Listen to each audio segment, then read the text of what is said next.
আমার বিমানের টিকিট কাটতে হইব ব্যাংকে, আমার ইন্ডিয়া পাঠানোর দায়িত্ব হলে ব্যাংকে। চরম তারল্য সংকটের কারণে জনগণকে টাকা দিতে পারতেছে না অনেকগুলো ব্যাংক, তাই গ্রাহকদের মনে এইভাবে ক্ষোভ জাগতে দেখা গেছে বিভিন্ন জায়গায়। আমার 2 মাস আগে কেন টাকাটা দিল না?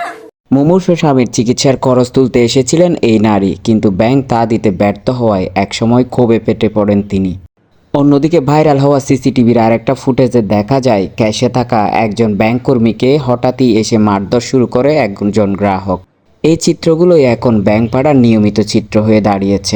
এদিকে বাংলাদেশ ব্যাংক তারল্য সংকটে সহায়তা দিবে বলে থাকলেও এইসব ব্যাংক এখনও পর্যন্ত কোনো প্রকার সহায়তা না পাওয়ায় গ্রাহকরা হতাশা হয়েই ফিরে যাচ্ছেন এইসব ব্যাংক থেকে।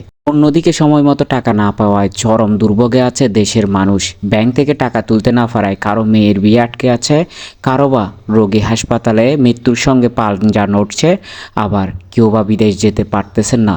এমন হাজারো অসুবিধায় মানুষ। শুধু তাই নয়, বিনিয়োগে প্রয়োজন টাকা। ব্যবসায়ীরা টাকা না পাওয়ায় বিনিয়োগে হাত দিতে পারতেছেন না।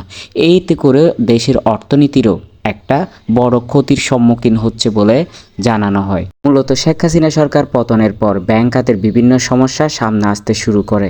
সেই সাথে নামে বেনামে বিভিন্ন পত্রপত্রিকায় ব্যাংক নিয়ে নিয়মিত নেগেটিভ প্রচারণার কারণে দেশের মানুষ ব্যাংক থেকে টাকা তুলে নিতে একদম হুমড়ি খেয়ে পড়ে। সরকার সব টাকা নিয়ে যাবে এমন গুজবে আন্দোলনের শুরু থেকেই ব্যাংক থেকে টাকা তোলার হিড়িক পড়ে যায়।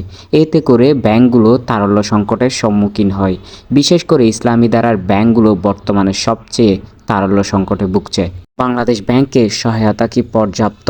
সেই সহায়তা পেলে কি ঘুরে দাঁড়াবে এইসব ব্যাংক, নাকি এই দুর্ভোগ আরও অনেক দিন সইতে হবে গ্রাহকদের? এমনই প্রশ্ন এখন সকলের মনে।